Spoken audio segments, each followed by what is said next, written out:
Police will put up barricades along the curbs on PCH to keep demonstrators safe from drivers. CBS 2's Lori Perez is live in downtown L.A. to show us what some local leaders are doing to stop the hate. Lori? Rick, some city and faith leaders are asking people to peacefully but forcefully stand up and speak out.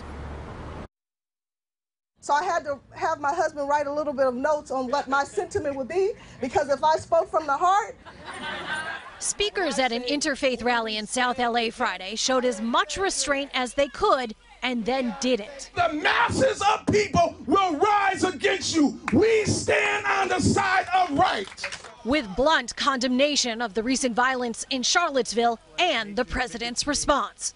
I refuse to call him my president. He is not my president. The white supremacists in the White House that I'm most worried about are not Steve Bannon or Gorka, it's Donald Trump. And in downtown L.A., City Attorney Mike Feuer was quietly echoing their message. He was overcome with emotion, recalling his father, a World War II veteran who survived capture by the Nazis. We should be shaking each other by the lapels and saying there is no place for complacency in our nation at this moment. In anticipation of more rallies, Feuer says the city is looking into ways other cities have created safe conditions, which could mean steps like not allowing bags or backpacks, or sometimes not allowing protests if there is a credible threat of violence.